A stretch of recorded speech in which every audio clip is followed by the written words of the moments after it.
The courtroom in Jerusalem was silent except for the scratch of pencils on paper.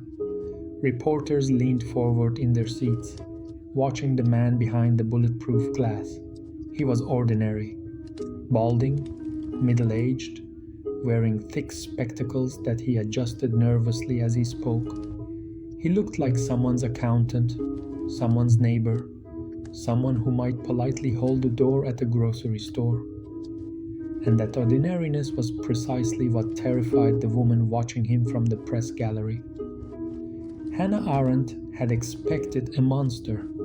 She had survived the camps, fled across borders in the night, lost nearly everything to the machinery of genocide. She came to Jerusalem in 1961, expecting to see the face of radical evil, something dark and twisted and unmistakably inhuman. Instead, she saw a man who seemed unable to think, who spoke in cliches, who had participated in the murder of millions, not from hatred, but from careerism, from the desire to do his job well, from what he called following orders. And in that gap between expectation and reality, an idea was born that would shake the foundations of how we understand evil itself. She would call it the banality of evil.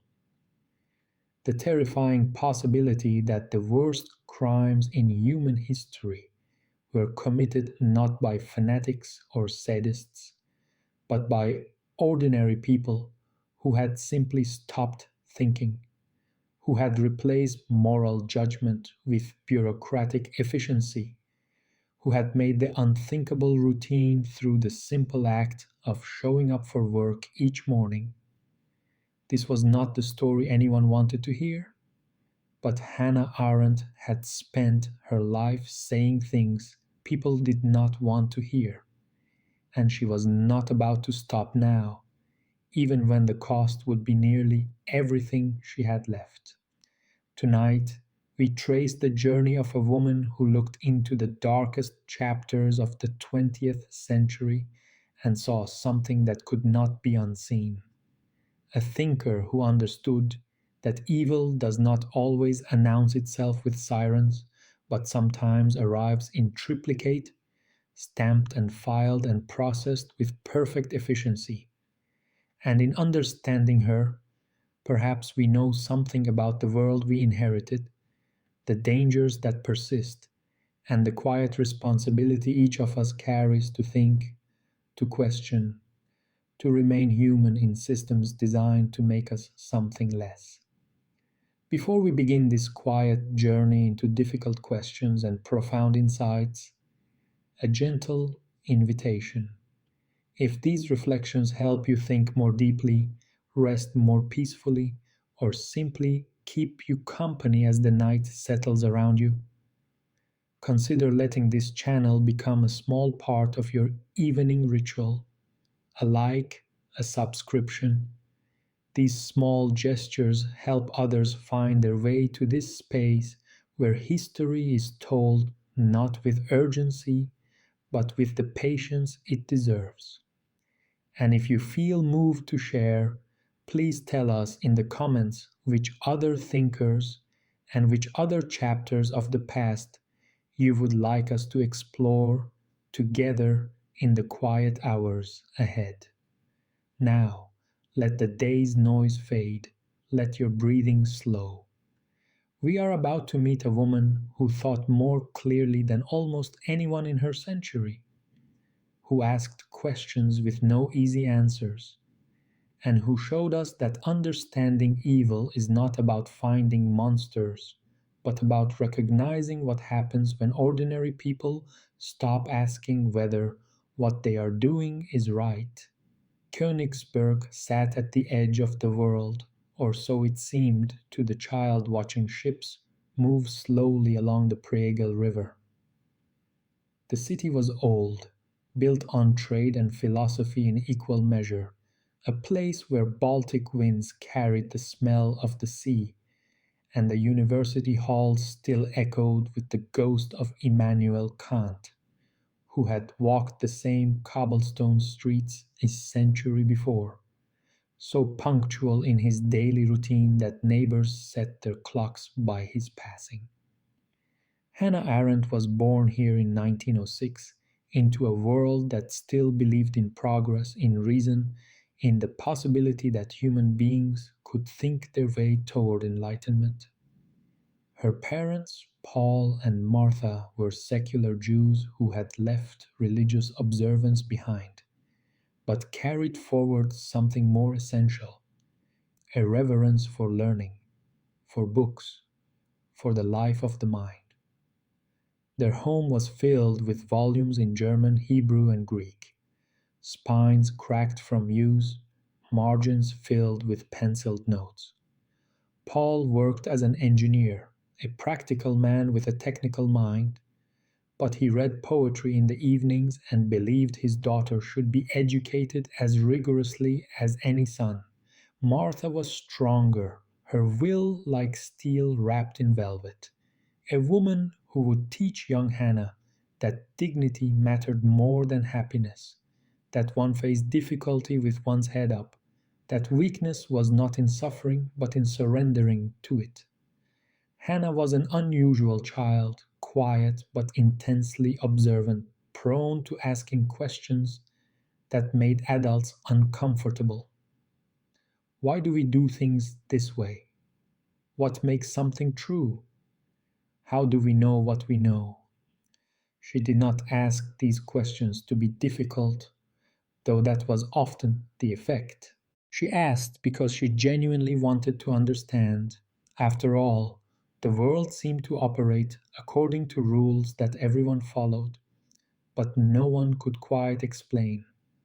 Her mother encouraged this curiosity even when it created friction with teachers, relatives, and the established order that preferred children to accept rather than to interrogate.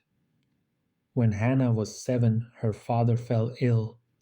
The sickness was long and terrible, stealing him piece by piece until the man who had read her poetry was someone else entirely, distant and unreachable. He died when she was still too young to understand death as anything but absence, a chair that stayed empty, a silence where his voice had been. Martha grieved privately, her face composed, her routines maintained, showing her daughter how strength looked when everything inside was breaking. Years later, Hannah would write about how we face the unbearable. In those words, you could hear the echo of her mother's lesson that we endure not because we are unaffected, but because we choose to remain upright when falling would be easier. School bored her. The lessons seemed designed for memorization rather than understanding, focused on accepting what was given rather than questioning its foundations. She read on her own, devouring books faster than her mother could supply them. Greek philosophy, German poetry, novels that opened windows into lives utterly unlike her own. By 14, she was reading Kant, the philosopher whose walks had once regulated Königsberg's daily rhythms, trying to understand his categorical imperative, the idea that morality meant acting according to principles you could will to be universal laws. She did not grasp it fully, not yet, but she sensed something important there, some question about how individual judgment related to collective good. Her teenage years were marked by a kind of intellectual restlessness that her teachers found troubling. She questioned everything, not rudely but persistently, pushing back against easy answers, unsatisfied with explanations that relied on authority rather than logic. This made her unpopular with some instructors, beloved by others who recognized in her something rare, a genuine philosophical temperament. a mind that could not rest until it understood. She was expelled briefly from one school for organizing a student boycott of a teacher she deemed incompetent, a small rebellion that taught her both the cost of standing on principle and the exhilaration of refusing to submit to illegitimate authority. At 17, she left Königsberg for university, first Marburg, then Freiburg, then Heidelberg, following the trail of the great philosophers who might teach her to think with the rigor she craved. This was the 1920s, the Weimar Republic, a period of extraordinary intellectual ferment in Germany. Everything seemed possible. The old certainties had collapsed in the war's aftermath, and in the ruins, people were building new ways of thinking about politics, about art, about what it meant to be human. Hannah arrived at this moment like someone finding her element, a young woman in her late teens, intense and brilliant and hungry for ideas that could make sense of a world that seemed both liberated and unmoored.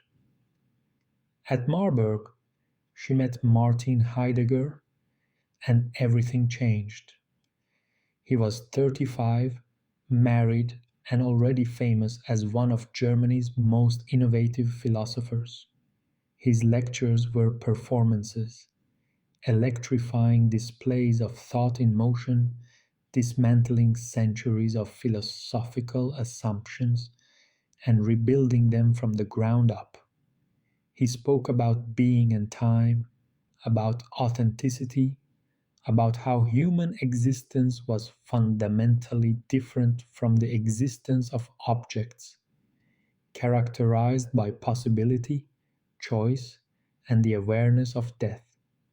His ideas were complex, dense, demanding, and Hannah felt them like lightning in her mind. She fell in love with him, or perhaps she fell in love with philosophy through him, the two passions so intertwined that even she could not separate them cleanly. He noticed her immediately, this serious young woman in the lecture hall who understood his most complex formulations, who asked questions that showed she was not just learning his thought, but thinking alongside it. The affair began quietly, conducted in secrecy because of his marriage, because of university regulations, because the world was not ready for such things to be spoken aloud. They met in his office, in rented rooms, and on walks through forests, where they talked for hours about phenomenology and existence while the practical world fell away. For Hannah, it was intoxicating and devastating in equal measure. Heidegger was brilliant, genuinely brilliant, and being recognized by him as an intellectual equal felt like confirmation of something she had always believed about herself but had never quite trusted. But he was also manipulative, controlling, someone who wanted her mind and her devotion but could offer nothing permanent in return. The relationship existed in fragments, stolen hours, promises that were made and broken and made again. She knew it was unsustainable, knew she was compromising herself. Still, she could not seem to stop, caught between her judgment and her desire in a way that would teach her more about human contradiction than any philosophical text. After a year, she left Marburg for Heidelberg, partly to study with Karl Jaspers, partly to escape the impossible situation with Heidegger. Jaspers was different, older, kinder, a philosopher who treated his students as colleagues rather than disciples. Under his guidance, Hannah wrote her dissertation on the concept of love in St. Augustine, exploring how human beings relate to each other and to the divine, and how love can be both liberating and imprisoning depending on its object and orientation. The work was sophisticated, showing a young thinker already capable of navigating complex theological and philosophical terrain. Jaspers recognized her gifts and became not just her teacher, but her friend, one of the few relationships in her life that would remain intact through everything that came after. She completed her doctorate in 1929 at 23 with a Doctor of Philosophy, trained by some of the greatest minds in Europe. She should have been poised for an academic career, for a life of teaching and writing and intellectual community. But Germany was changing. The economic collapse, the political instability, the rising tide of nationalism and anti Semitism, all of it was creating conditions where a Jewish woman, no matter how brilliant, would find doors closing rather than opening. Hannah felt this shift not as a dramatic transformation but as a gradual pressure. The sense that space was contracting, that possibilities were narrowing in ways both subtle and undeniable. She married Günther Anders, a philosopher and writer, someone she respected intellectually if not passionately. The marriage was a partnership of minds, two thinkers trying to build lives in a world growing increasingly hostile to thought itself. They moved to Berlin, where Hannah worked as a journalist and researcher, writing about German Romanticism, about Jewish history, about the questions that had always fascinated her but now carried new urgency. She was not yet politically organized in any sense. Still, she was beginning to understand that philosophy could not remain abstract when the world around you was becoming a practical emergency. The relationship with Heidegger had ended, at least in its romantic form, though the intellectual connection remained something she could not quite sever. She would learn years later, with a pain that never fully healed, that he had joined the Nazi Party in 1933, that he had embraced the movement with enthusiasm, that the mind she had loved and learned from had somehow convinced itself that National Socialism represented authentic German destiny. This betrayal, when she finally understood its depth, would shape everything she later wrote about evil, about how intelligent people could commit themselves to monstrous ideas, about the relationship between thinking and morality. But in the early 1930s, she was still trying to make sense of what was happening in fragments, in pieces that had not yet assembled into a coherent picture. There were incidents. A Jewish professor was dismissed from his position. A rally where people she had known her entire life chanted slogans about racial purity.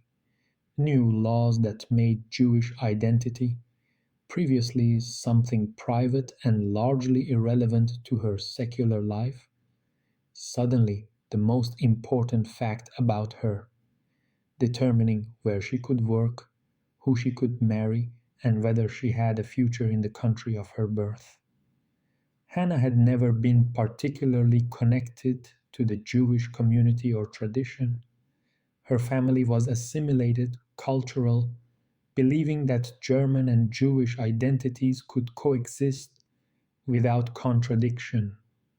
But the world was insisting otherwise, demanding that she choose, that she acknowledge a categorization she had never claimed as central to her self understanding. And in that forced acknowledgement, something shifted. If the world were going to define her as Jewish and was going to persecute her for this identity, she would claim it, not as a religious observance, but as political solidarity. If they were coming for the Jews, she would be among the Jews, not because of faith, but because of a refusal to pretend she could escape a collective fate through individual assimilation. She began working with organizations helping Jewish refugees escape Germany, collecting documentation about anti Semitic activities, small acts of resistance that felt necessary even as she understood their futility against the machinery being assembled around her. She was watched. She knew she was watched. Friends warned her to be more careful, to keep her head down, and to wait for the madness to pass, as other political movements had. But Hannah could not make herself smaller, could not pretend that quiet compliance was the same as safety, and so she continued her work, documenting, organizing, helping where she could, until the morning the knock came. It was early, that particular quality of early, where the city was still dark but beginning to stir. Hannah opened the door to find police, polite but firm, asking her to come with them for questioning. She knew what questioning meant. She knew people who had gone for questioning and not returned, or had returned changed, broken in ways that did not show on the surface. She gathered a few things, told Günther she would return soon, a lie they both recognized as necessary, and descended the stairs between two officers who treated her with the courtesy reserved for those being escorted into darkness. The detention was brief, a matter of days rather than weeks, but those days made the future clear to her. The questions were not really questions, but accusations masquerading as an interrogation. The detention room was cold and dirty and filled with other women whose crime was being Jewish or communist, or simply insufficiently enthusiastic about the new order. Hannah sat among them and understood with perfect clarity that this was not a temporary aberration, not a political movement that would moderate once in power. This was something new, something totalitarian, a system that would not rest until it had transformed every aspect of life, until there was no space left for independence or privacy or thought that deviated from the prescribed script. When they released her, possibly through bureaucratic oversight, possibly through the intervention of someone with influence, she returned to her apartment and began planning her escape. She could not stay. Staying meant waiting for the subsequent arrest, the subsequent detention, the one she would not return from. Germany was finished for her, finished for all Jews who could read the signs clearly. The country that had produced Kant, Goethe, and Beethoven was becoming something that negated everything those names represented. And Hannah, who loved the German culture, who thought in German, who had devoted herself to German philosophy, had to accept that she was no longer German in any sense that mattered. She was a Jew in a country that had decided Jews had no place in its future. She left Berlin in 1933, crossing into Czechoslovakia with false papers, leaving behind her husband who would follow later, her books and notes, and the life she had been building. She was 27 years old. She had a doctorate in philosophy and no prospects. She spoke German in a world that was rapidly dividing into those who fled from Germany and those who fled to it. She carried with her questions that would take decades to answer. How civilized people could descend into barbarism, the relationship between thinking and evil, what happened when politics became totalitarian and the space for human plurality collapsed into enforced uniformity. The girl who had loved questions was about to spend years living inside the most terrible question of all. How do you remain human when the world is actively trying to strip your humanity away? The answer, she would discover, had something to do with thinking, with refusing to stop asking why, even when why led to places almost unbearable to contemplate.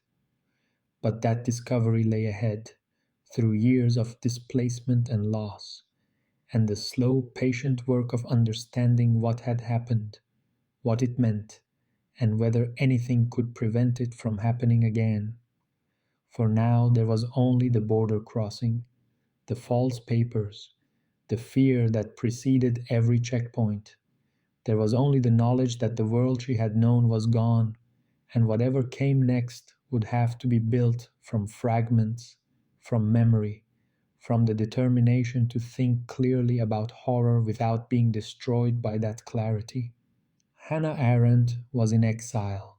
The exile would last the rest of her life, even after she found new countries, new languages, new homes. Because what she had lost was not just a place but a belief, the belief that civilization was stable, that progress was inevitable, that thinking people could not be mobilized to commit unthinkable crimes. That belief was gone, and in its absence, a new kind of thinking would have to emerge, harder, more transparent, more honest about human capacity for both greatness and catastrophe. This thinking would become her life's work, but first she had to survive, and survival, she was about to learn, required more than intelligence or education. It required luck, endurance, and the ability to keep moving forward when everything in you wanted to stop and weep for what had been lost and would never be recovered. Paris, in 1933, was a city of exiles, its cafes filled with German accents and cigarette smoke and the particular exhaustion of people who had left everything behind except the clothes they wore and the languages they spoke. Hannah arrived with almost nothing, carrying a single suitcase that held a few books, some clothes, and the fragments of a life that had ended at the German border. She knew no one in the city.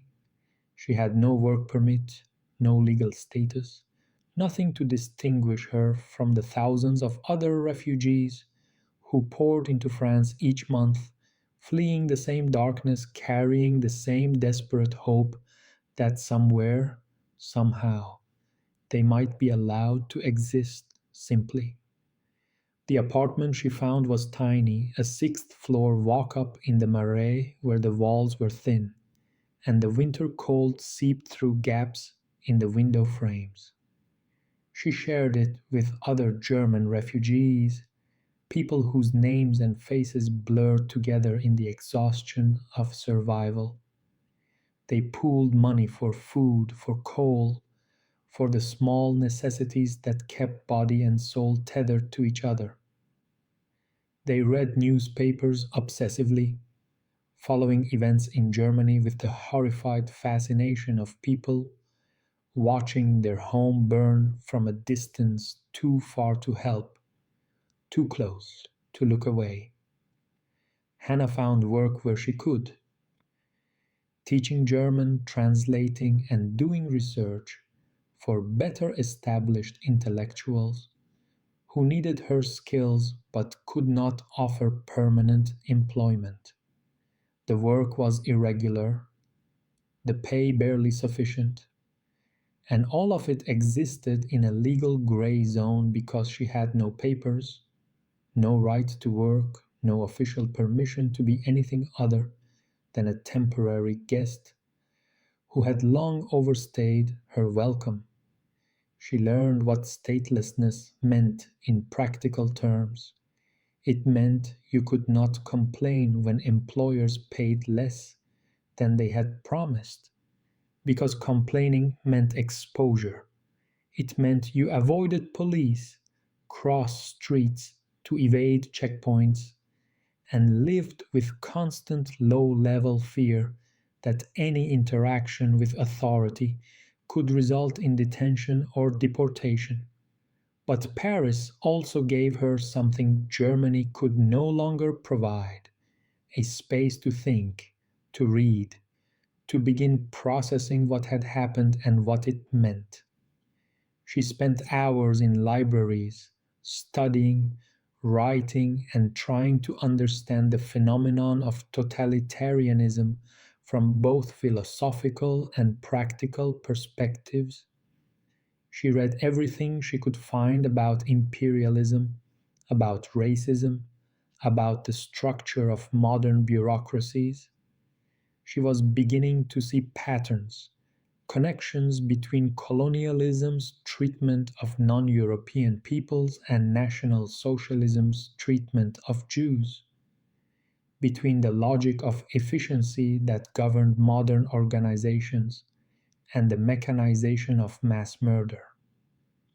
She also found community among the exiles, a network of writers, thinkers, and activists who were trying to make sense of catastrophe while living in its aftermath. Walter Benjamin was there, brilliant and increasingly desperate, writing his dense philosophical text while barely surviving financially. Kurt Blumenfeld, the Zionist leader who had influenced Hannah's thinking about Jewish identity, offered both friendship and employment, placing her in organizations dedicated to helping Jewish refugees. These relationships sustained her in ways material comfort could not, reminding her that intellectual life could continue even when everything else had collapsed. It was through this network that she met Heinrich Blücher in 1936 at one of the endless meetings and gatherings that structured refugee social life. He was German, a former communist who had fled Berlin around the same time Hannah had, though for different reasons. He had worked as a laborer, fought in street battles against the rising Nazi movement, and educated himself through reading and argument rather than formal university training. He was the opposite of Heidegger in almost every way: working class, where Heidegger was academic; politically committed, where Heidegger was opportunistic; warm and open, where Heidegger had been manipulative and controlling. They talked for hours that first night about politics and philosophy, and about how to live ethically in unethical times.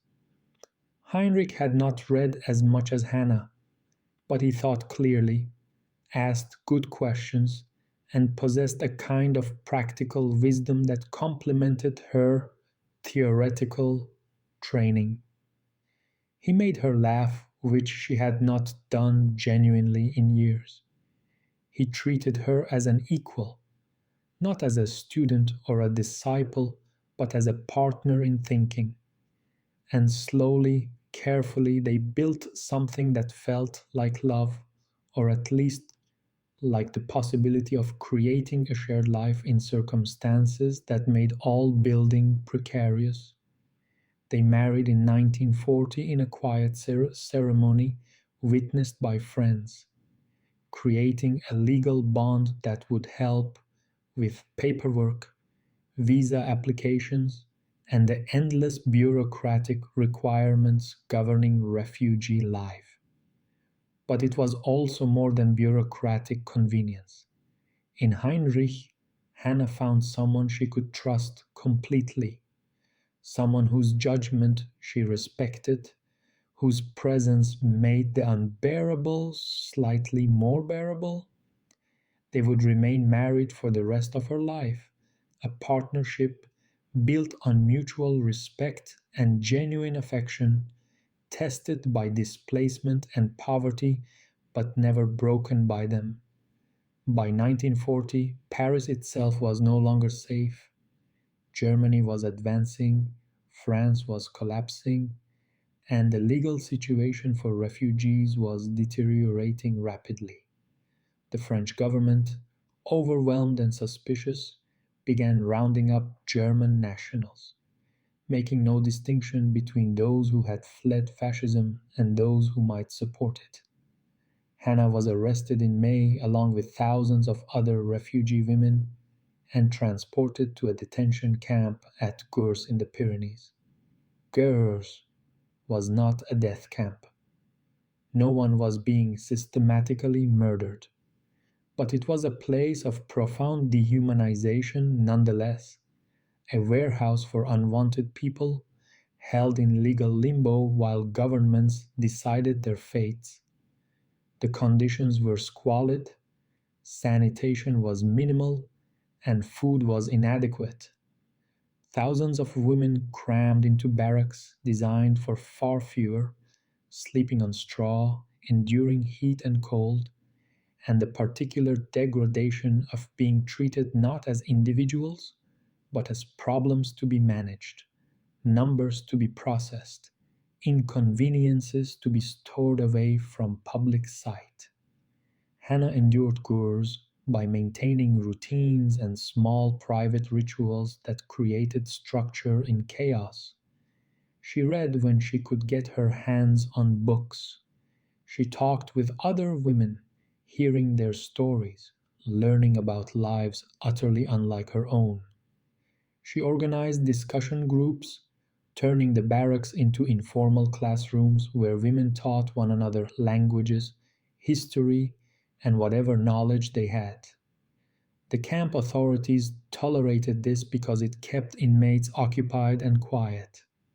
But for Hannah, it was a survival, proof that thinking could continue even here, that community could be built even in places designed to destroy it.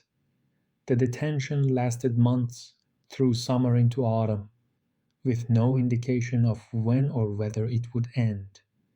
Then France fell completely, and in the chaos of collapse, administrative control weakened. Guards abandoned posts, paperwork went unprocessed, and in that brief window of disorder, Hannah and some other women simply walked out, melting into the countryside, becoming fugitives rather than being detained, but at least mobile, at least possessing some agency over their movements. She made her way back to Marseille, where Heinrich had secured temporary housing. The city was flooded with refugees, all trying to obtain the impossible combination of documents required for escape: an exit visa from France, a transit visa through Spain, a transit visa through Portugal, an entry visa to some country willing to accept you, and a boat ticket to get there. Each document required others as proof. Each office sent you to different offices. The bureaucracy was circular, designed more to exclude than facilitate, and behind it all was the knowledge that time was running out, that the German occupation was extending, that soon even this desperate scrambling would be impossible. They spent months in Marseille, living in a single room, standing in endless lines at consulates and aid organizations. Hannah's divorce from Günther Anders, who had escaped earlier to America, was finalized. The American journalist Varian Fry, running an underground operation to rescue artists and intellectuals, helped them obtain emergency visas. The process was agonizingly slow, filled with setbacks and false hopes and moments of near despair when it seemed the only options remaining were detention or suicide. the choice some refugees made when all doors closed. Finally, in January 1941, they had what they needed: paperwork in order, at least enough to attempt the journey. They boarded a train to Portugal, hearts hammering at every checkpoint, waiting for the official who would notice some inconsistency, some missing stamp, some reason to turn them back. But the stamps held. The papers passed inspection, and in Lisbon they waited for a ship, weeks that felt like years, afraid that at any moment the permission would be revoked, the borders would close, the brief window would slam shut. The ship to New York departed in May 1941. Hannah stood on deck as Portugal receded, watching Europe disappear behind the grey Atlantic horizon. She was 34 years old. She had been in exile for 8 years, moving from country to country, always temporary, always conditional, always one administrative decision away from catastrophe. She had lost her citizenship, her possessions, her career, and many of her friends. She had survived detention camps and illegal border crossings and the grinding poverty of refugee existence. And now she was sailing toward a country whose language she barely spoke, where she knew almost no one, where she would have to rebuild everything from nothing. But she was alive. That fact felt both miraculous and meaningless. Why her? Why not the thousands still trapped in camps, the millions already murdered, the friends and acquaintances who had made different choices at critical moments and disappeared into darkness? Survivor's guilt became her constant companion, a weight that would never lift, a question she would spend the rest of her life trying to answer through her work. What obligation did survival create? What did the living owe to the dead? How could one justify the arbitrary fortune of escape when so many equally deserving remained behind? New York in 1941 was overwhelming in its normalcy. People walked the streets without checking over their shoulders. Shops were full of goods. No one demanded papers at every corner. The city operated according to the logic of peacetime, of commerce and routine, and the assumption of continuity that Europe had lost. Hannah found this normalcy both comforting and obscene. How could life simply continue when the world was burning? How could people care about such trivial things when millions were dying? She and Heinrich settled in a small apartment on the Upper West Side, in a neighborhood that was becoming a little Germany, filled with refugee intellectuals trying to make sense of their displacement. The writer Hannah Arendt, who had published some essays in German journals before the war, had to start over as an unknown in a new language. She took whatever work she could find: editorial positions with German language publications, research jobs that paid little but kept food on the table.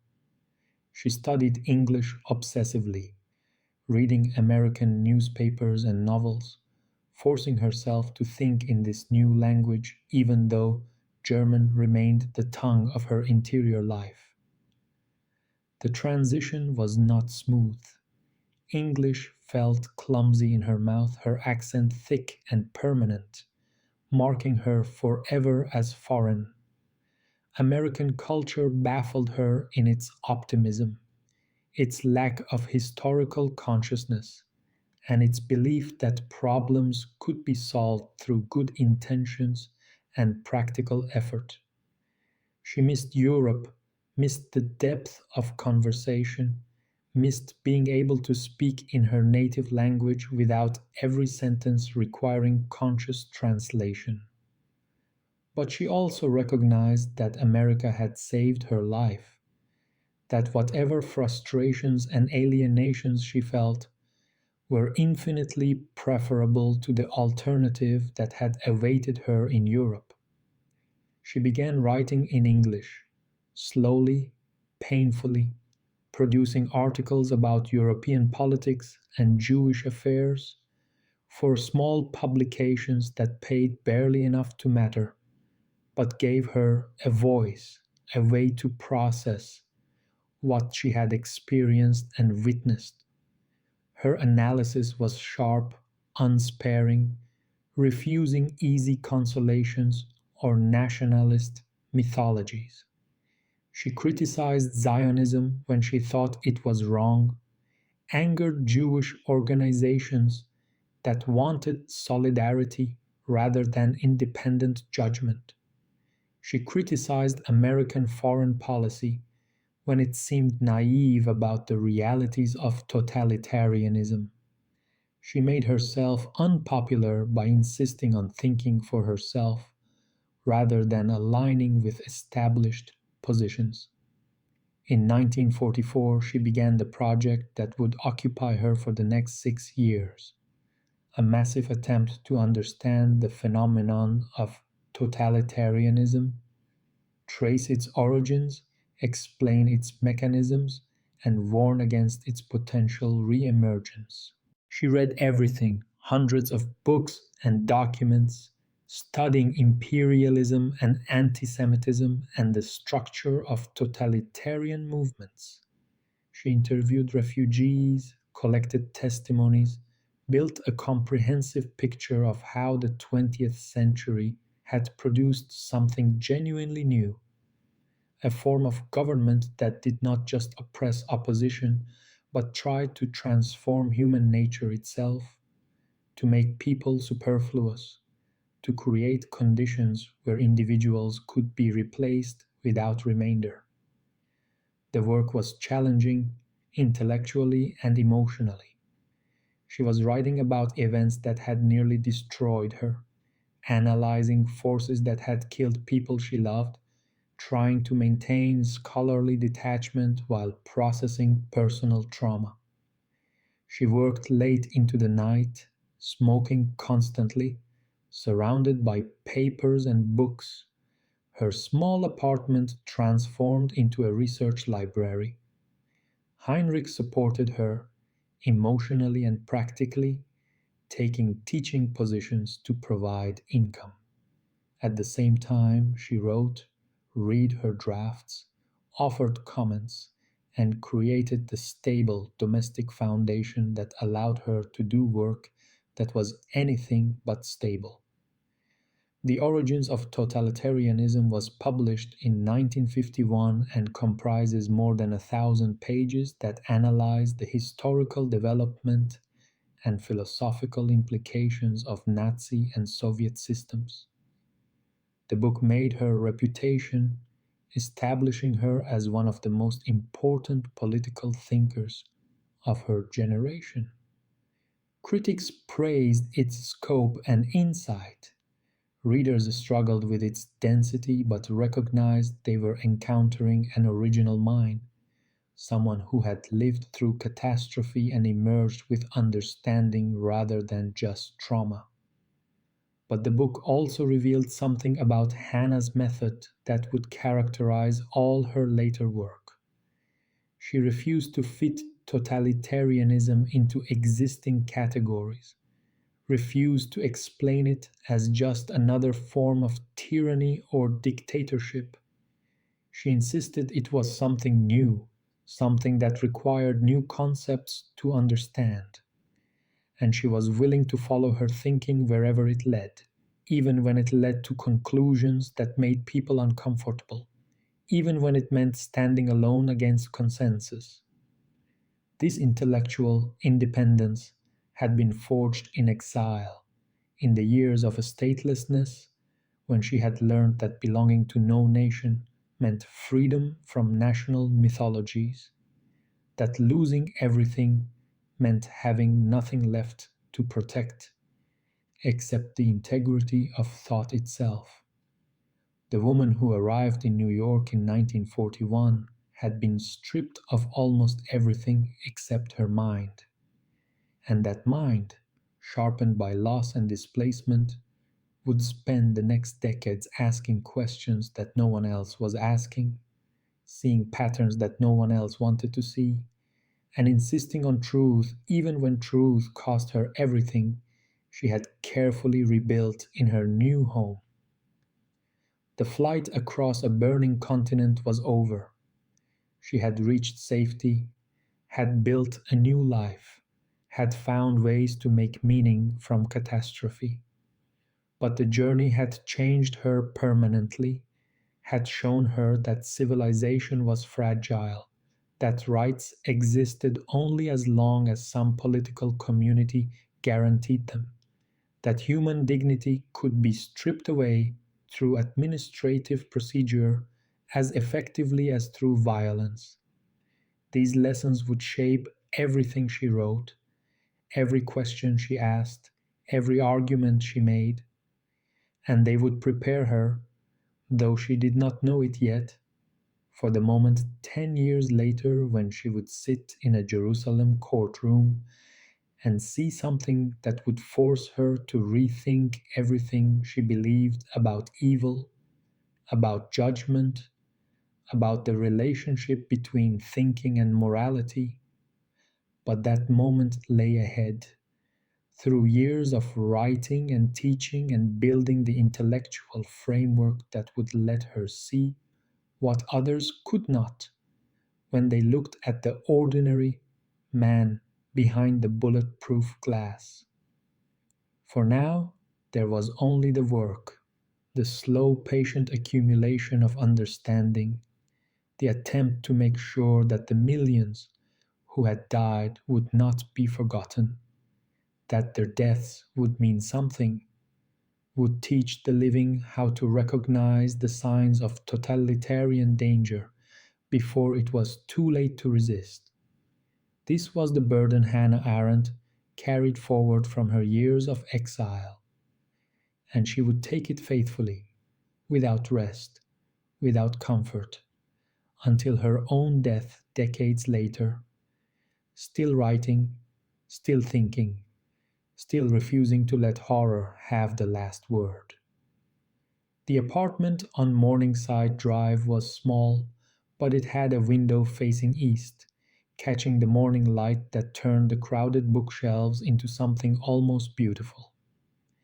Hannah sat at her typewriter in this light, a cup of coffee growing cold at her elbow, an ashtray filling with cigarette butts as the hours passed.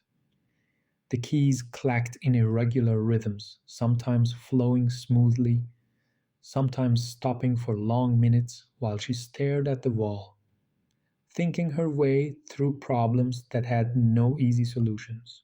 This was her ritual, her discipline, the work that gave shape to days that might otherwise have dissolved into the formless grief of exile. Outside, New York moved at its characteristic pace, urgent and indifferent. Millions of people pursuing their individual purposes with an energy that felt almost violent to someone raised in Europe's slower cadences. Hannah had learned to ignore the noise, to create silence inside the small apartment where she could think without interruption. Heinrich taught in the mornings, giving her solitude. She used it fiercely, protecting these hours as sacred, the time when she could pursue the questions that had haunted her since she watched Germany descend into madness. The question that consumed her in those years was deceptively simple. How did it happen? Not just the Holocaust, though that was the unbearable center of the inquiry, but the entire phenomenon of totalitarianism, the way modern societies had produced regimes that were not just tyrannical, but totalizing. These systems sought to control not just political behavior, but the inner life itself, trying to make ideology more real than reality, treating human beings as raw material to be processed rather than as individuals with inherent dignity. She read obsessively, compulsively, working her way through histories of imperialism, studies of anti Semitism, analyses of mob psychology, and bureaucratic structure. The New York Public Library became her second home, its reading rooms quiet and temperature controlled, offering the kind of neutral space where thinking could happen without the interference of personal memory. She filled notebooks with observations, connections, arguments. She was building piece by piece towards something that might, if she could sustain the effort, constitute understanding.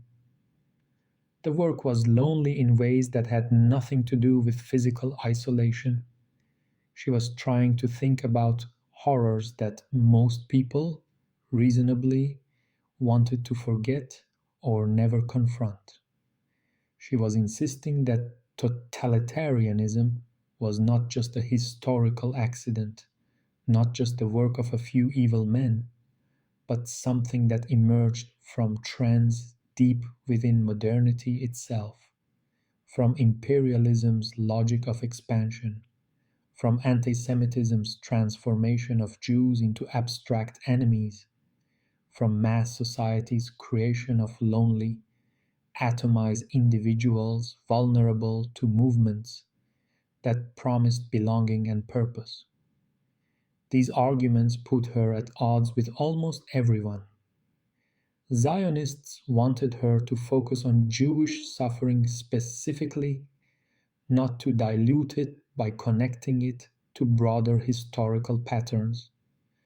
Anti communists wanted her to emphasize Soviet crimes without drawing parallels to Nazi Germany.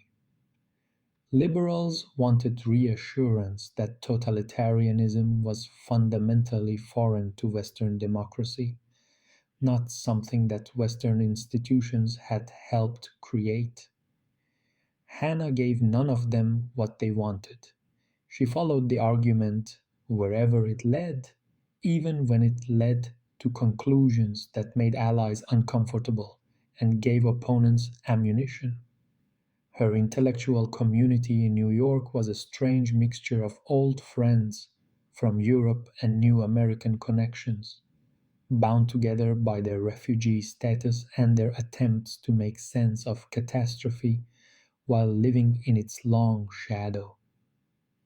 She saw Walter Benjamin's manuscripts, the ones he had carried across France before his death at the Spanish border.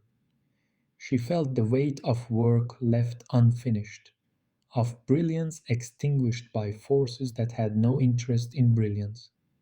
She corresponded with Karl Jaspers, her old teacher who had remained in Germany, and their letters navigated the impossible question of how friendship could survive when history had placed them on opposite sides of an abyss.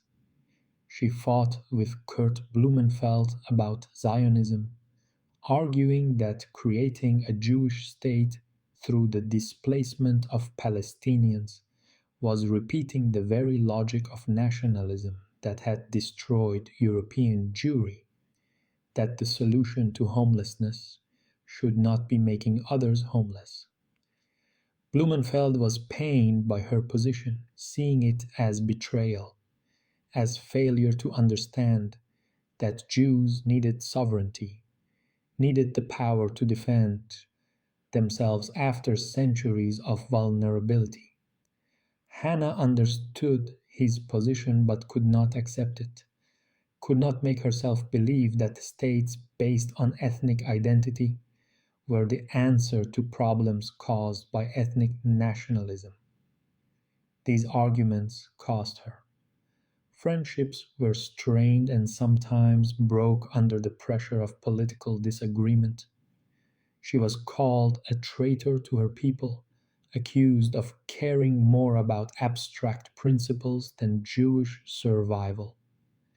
The accusations hurt more than she admitted because they touched something she feared in herself, that her intellectual independence was a kind of coldness, that her refusal to subordinate truth to tribal loyalty was a failure of basic human solidarity. But she could not change. Her entire identity was built on thinking independently, on refusing to let collective pressure determine her conclusions. To abandon that would be to leave herself.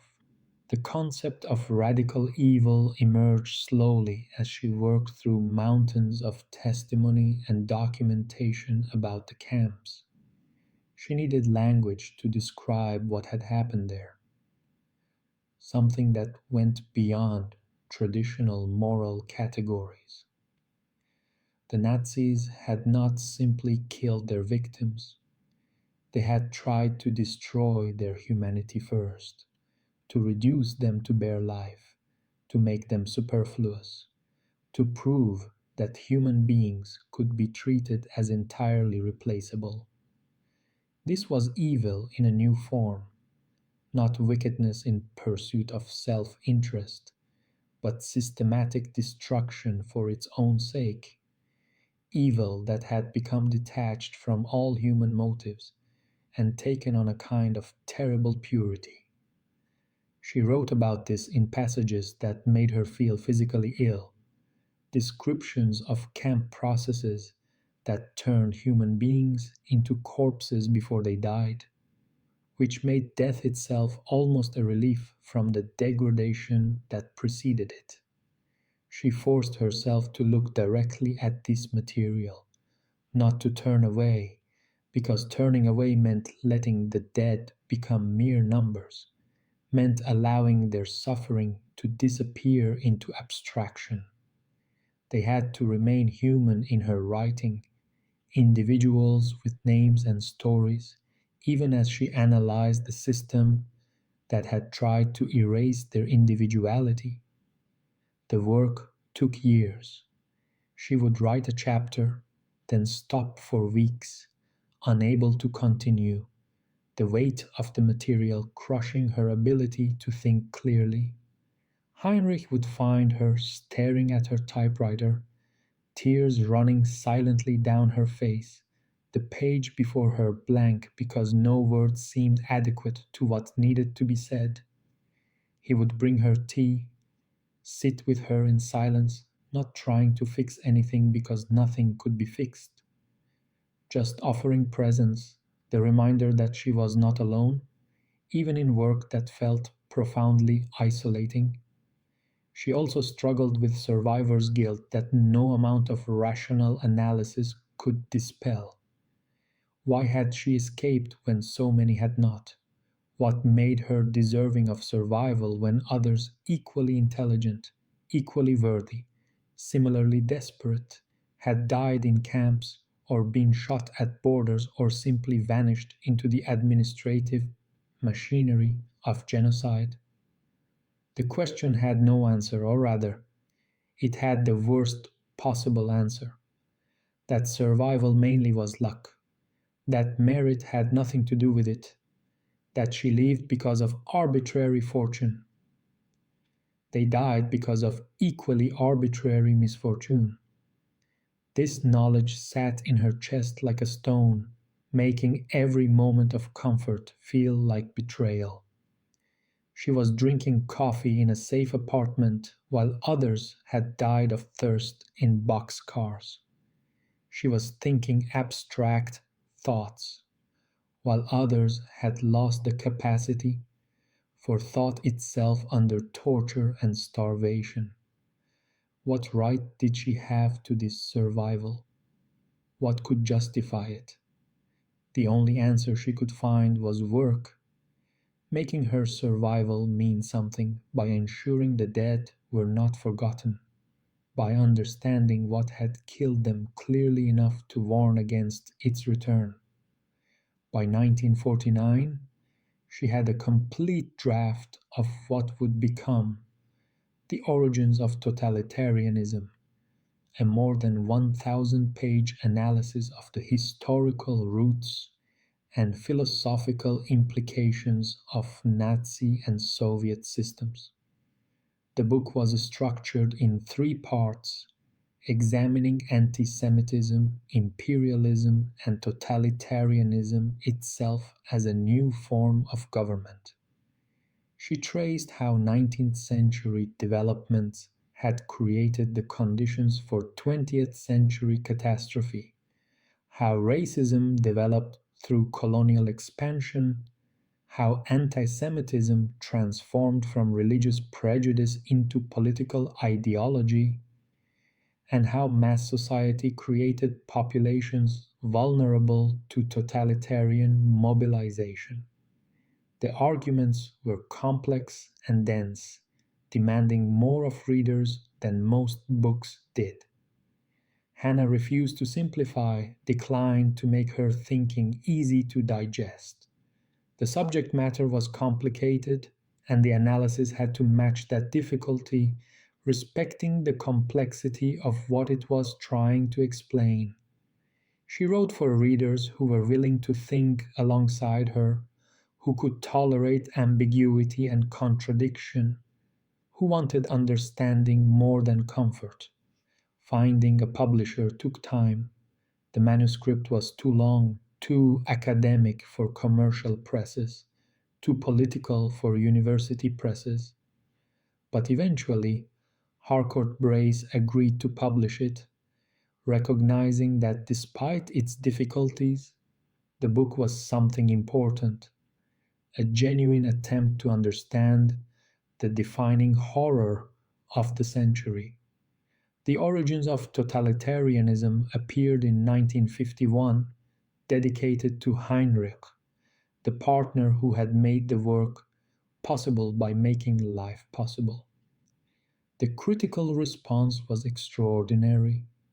Reviewers recognized they were encountering an original thinker, someone who had lived through totalitarianism and emerged with analysis rather than just trauma.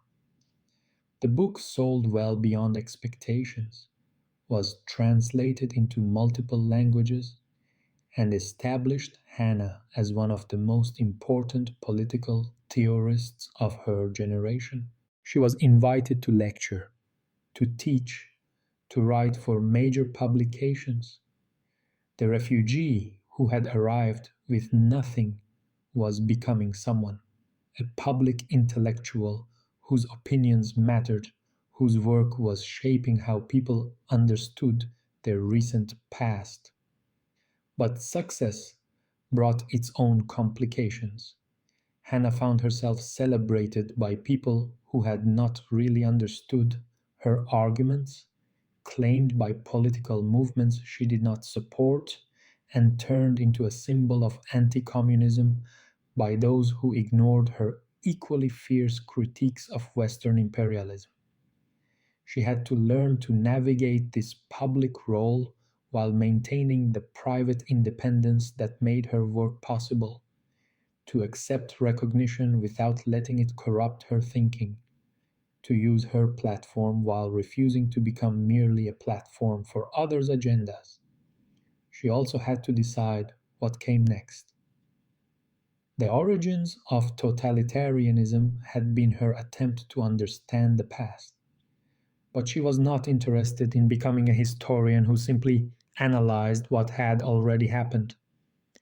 She wanted to think about politics more broadly, about how human beings could live together without destroying each other, about what made political life possible and what threatened it.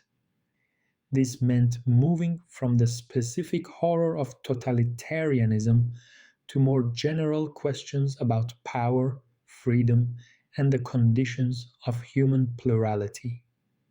She began teaching, first at Brooklyn College, then at other universities, discovering that she loved the classroom, the lively exchange of ideas with students who challenged her to articulate her thinking more clearly.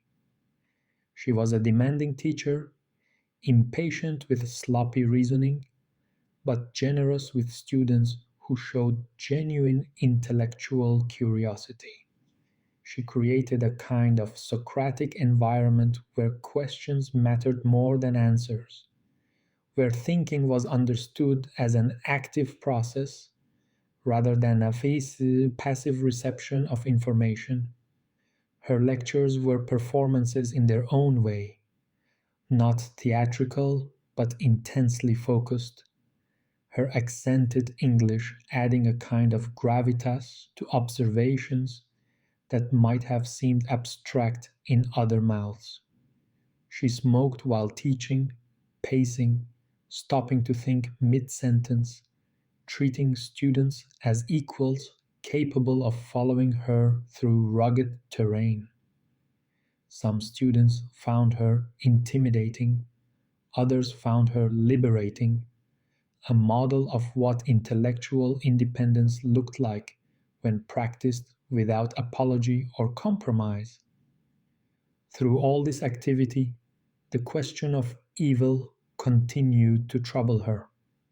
The concept of radical evil she had developed in the origins of totalitarianism felt incomplete somehow, too abstract, too distant from the actual mechanisms by which ordinary people had participated in extraordinary crimes.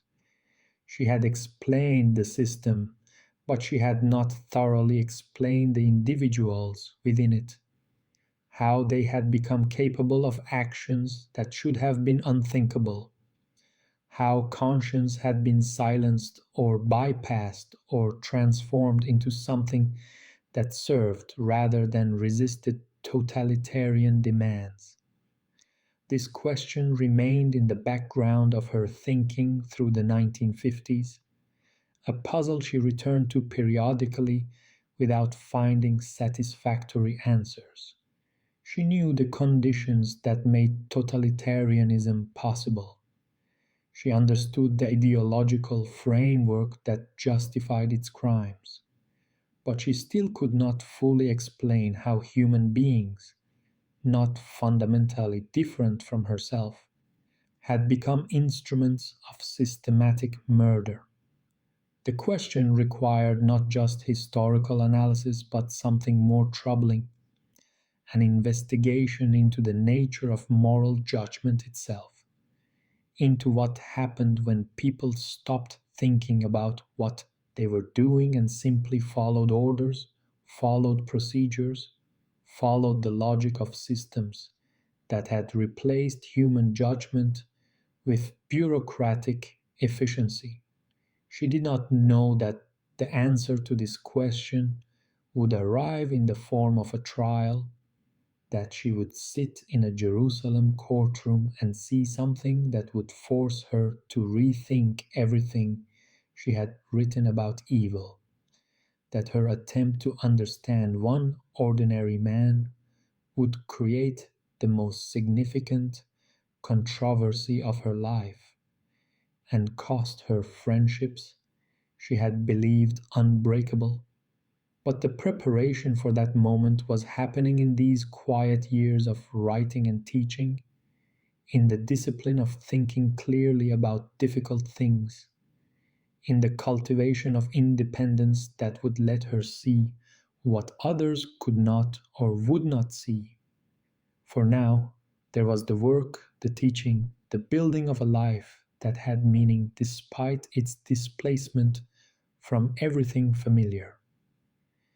There was the apartment with its eastern light and its crowded bookshelves.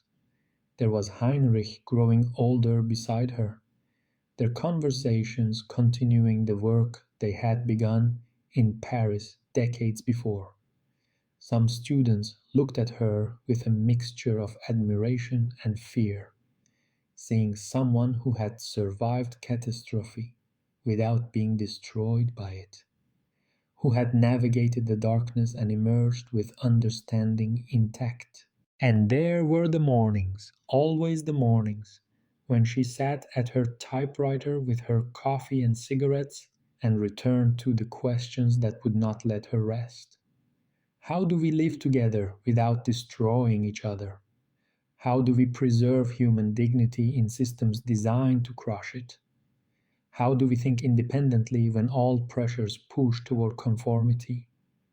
What is our responsibility to truth when truth is uncomfortable, unwelcome, and dangerous to speak?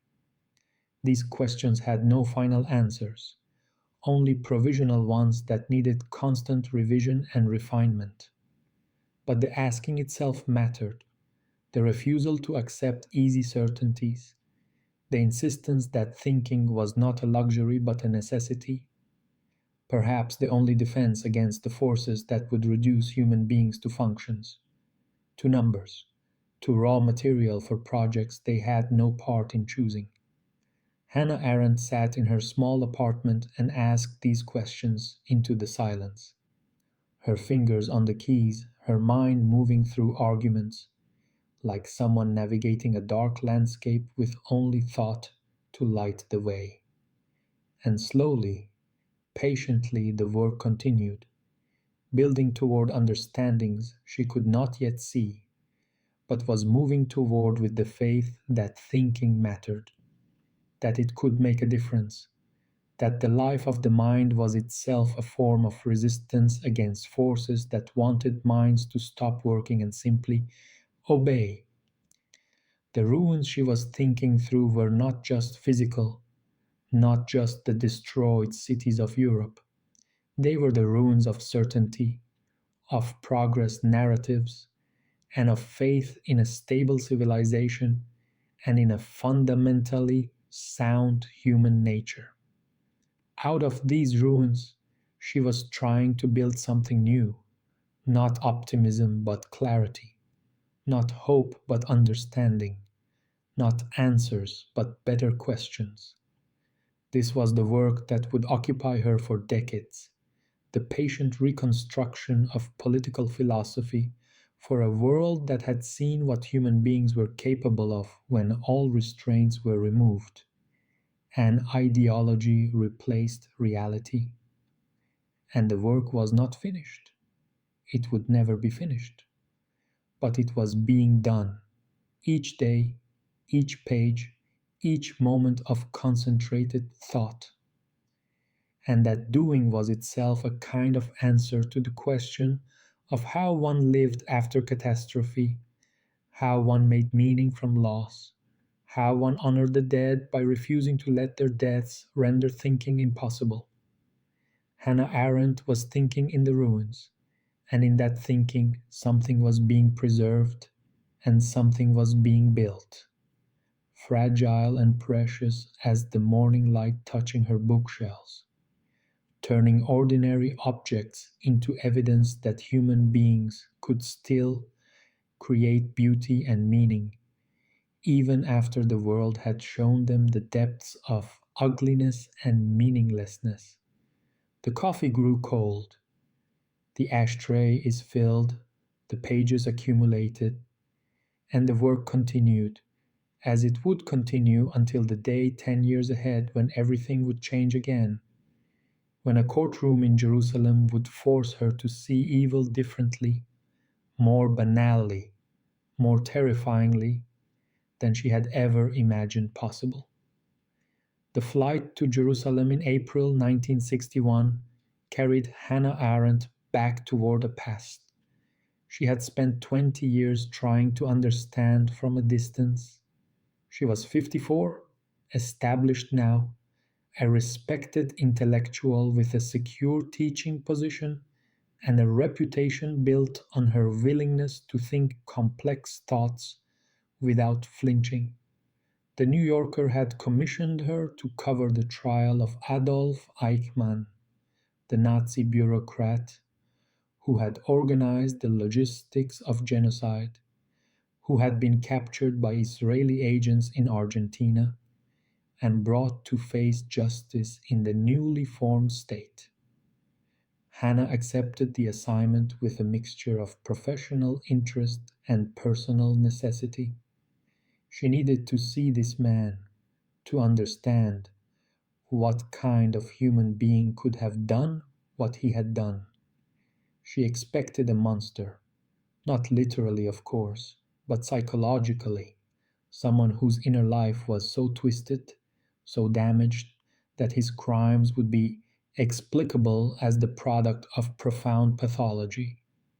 She had written about radical evil, about systematic destruction that went beyond traditional moral categories. Now she would see one of its primary architects in person, and perhaps in seeing him, she would understand more fully the nature of the evil she had spent decades trying to comprehend.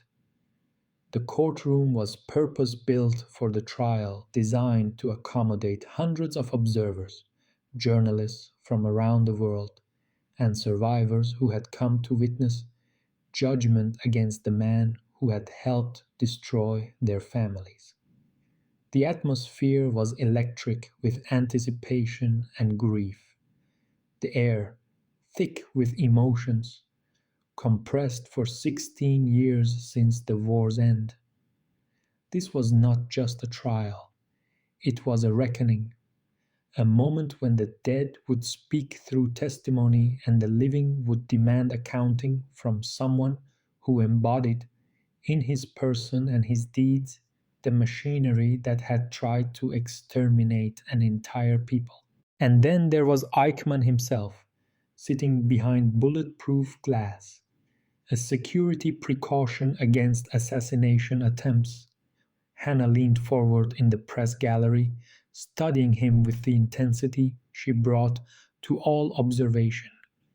He was utterly ordinary.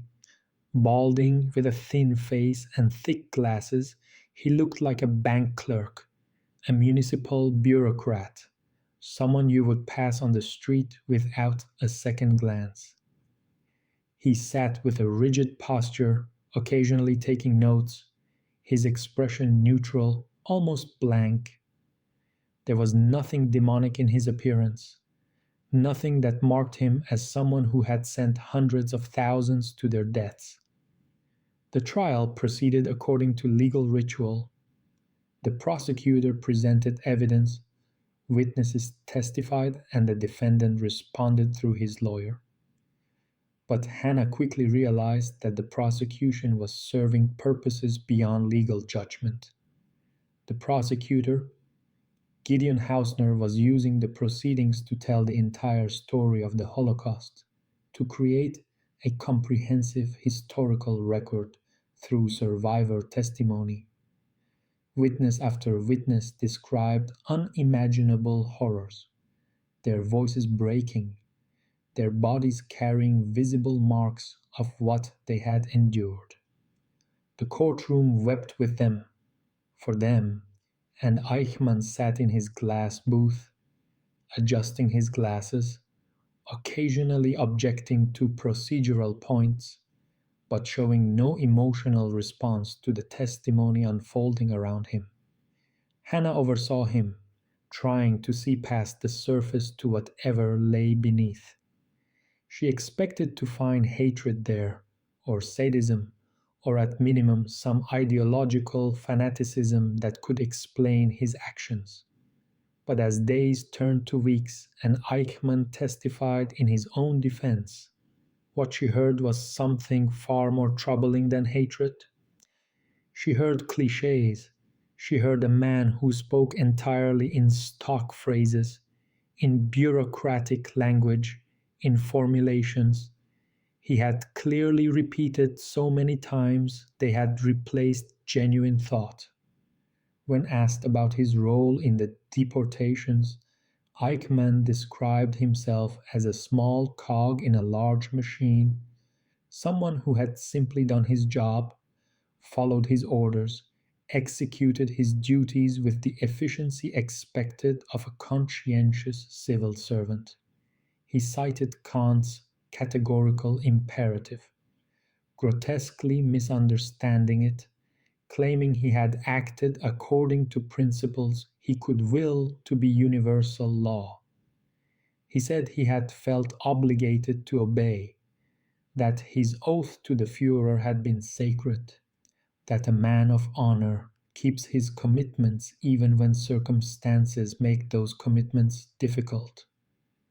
Hannah listened to this testimony with growing horror, but not the horror she had anticipated.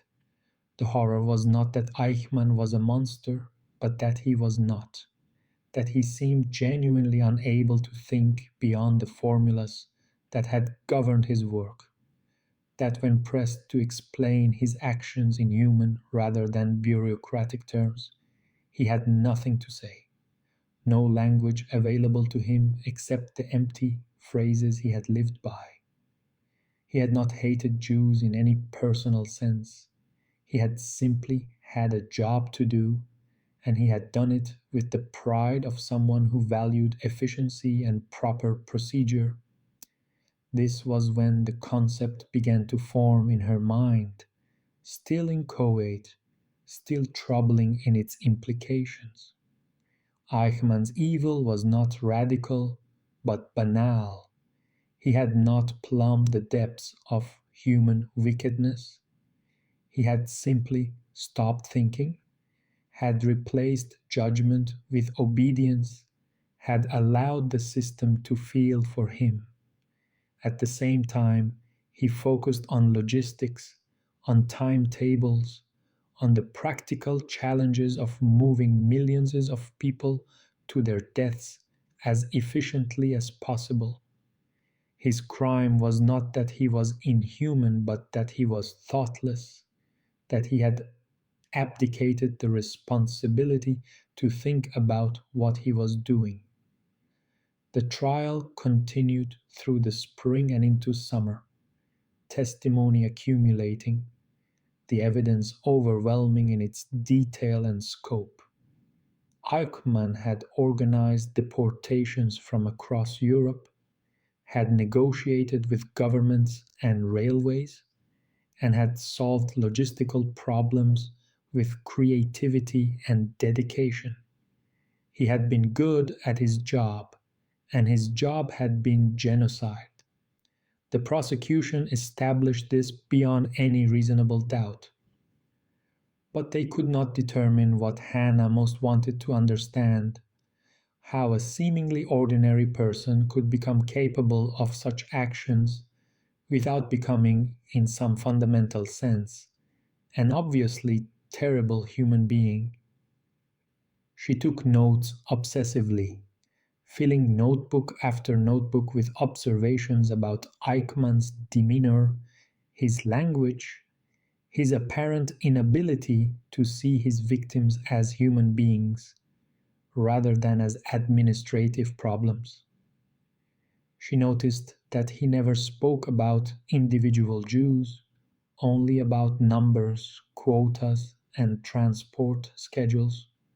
When confronted with testimony about specific horrors, about children torn from parents, about people packed into cattle cars without food or water, he responded with procedural objections, noting that those details were not his responsibility, that other departments had handled those aspects of the operation. This fragmentation of responsibility was itself revealing. The Nazi system had been designed so that no one person felt accountable for the whole, so that everyone could claim they had simply done their small part, followed their specific orders, contributed to an enterprise whose whole meaning they could pretend not to understand. Eichmann embodied this perfectly. He had organized the transports but not run the camps. Others had decided who would be deported, and he had merely implemented their decisions. Others had built the gas chambers, and he had simply ensured people arrived at them on schedule. Hannah began to see how this bureaucratic fragmentation had made genocide possible, how it had allowed ordinary people to participate in extraordinary evil without confronting what they were actually doing. If you focused only on your small task, if you thought only about efficiency and proper procedure, If you measured success by whether the trains ran on time rather than by what happened to the people on those trains, then you could do terrible things without experiencing yourself as a horrible person. You could be a mass murderer and still think of yourself as a conscientious bureaucrat who had simply done his duty. The concept of thoughtlessness crystallized as she observed Eichmann's testimony. He was not stupid in any conventional sense. He could solve complex logistical problems, navigate bureaucratic hierarchies, and execute orders that required considerable organizational skill.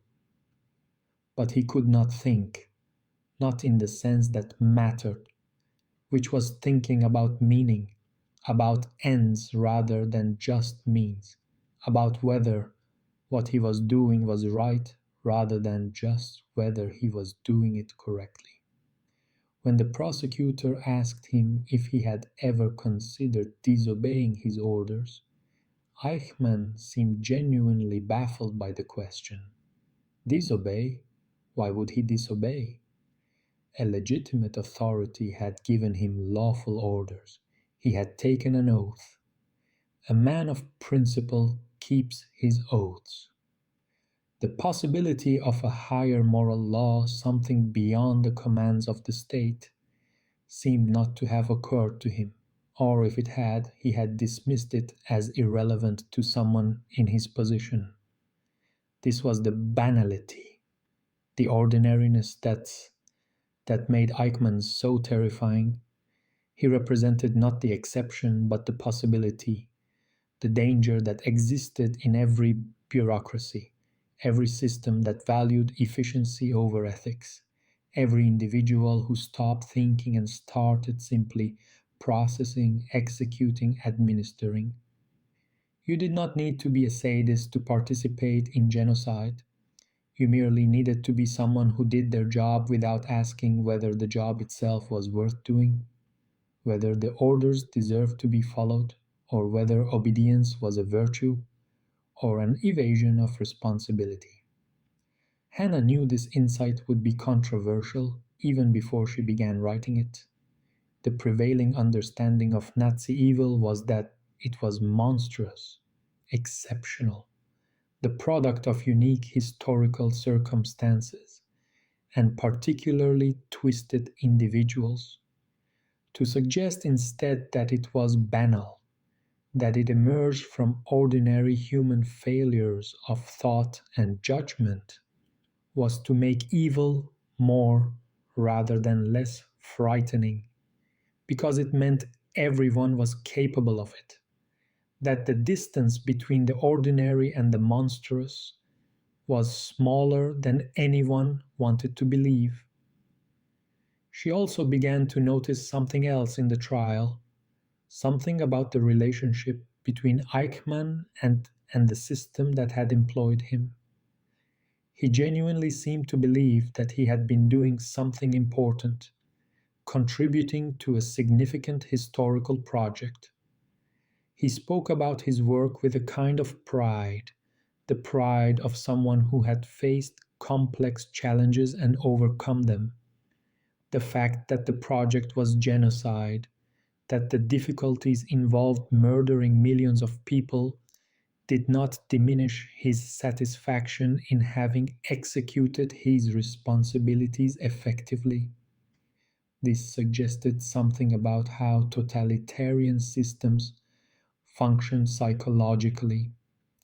They did not just command obedience through fear, they offered meaning, purpose, and the satisfaction of contributing to something larger than yourself. Eichmann found significance in his work, experienced himself as necessary and valued, and saw himself as part of a vast enterprise that gave his life direction and structure. The content of that enterprise, the fact that it was organized mass murder, seemed almost secondary to the form, the feeling of being part of something that mattered. As the trial moved toward its conclusion, Hannah had to confront her own feelings about Eichmann. She felt no sympathy for him, no desire to minimize his crimes or argue for mercy.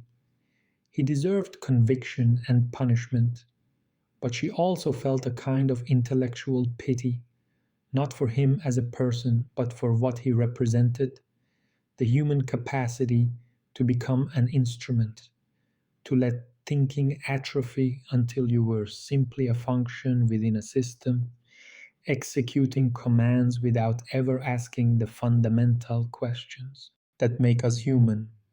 The verdict came in December, after 8 months of testimony and deliberation. Guilty on all counts. The sentence was death, which Eichmann heard without visible emotion, standing stiffly, maintaining the same neutral expression he had worn throughout the trial. Hannah watched him walk away and felt no satisfaction, only a kind of emptiness. Justice had been done, indeed, but justice could not resurrect the dead or undo the past. It could only confirm that what had happened was wrong, that someone bore responsibility, that the world had not forgotten. She began writing her articles for the New Yorker, working through the implications of what she had observed. The phrase came to her almost fully formed: the banality of evil.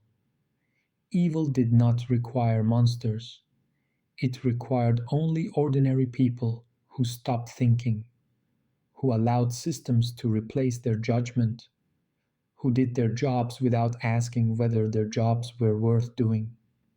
This was Eichmann's crime, not that he was inhuman, but that he was thoughtless, and thoughtlessness could become criminal when it served criminal purposes. The writing was difficult, not technically, but emotionally. She was taking apart the comforting myth that evil was exceptional, that ordinary people were fundamentally different from those who committed atrocities. She was suggesting instead that the capacity for evil was universal, that what separated Eichmann from others was not some radical defect in his character, but simply the fact that he had been in a position where thoughtlessness had consequences measured in millions of deaths. She also had to write about the trial itself, about aspects that troubled her, including the behavior of some Jewish leaders during the Holocaust, the Judenräte who had cooperated with Nazi authorities in organizing deportations. This was dangerous ground, suggesting any Jewish complicity in their own destruction.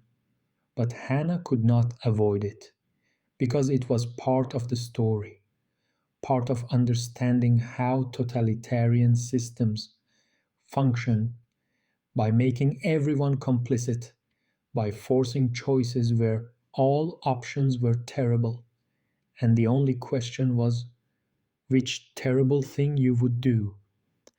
The articles appeared in the New Yorker in early 1963, 5 long pieces that would later be expanded into the book Eichmann in Jerusalem, a report on the banality of evil.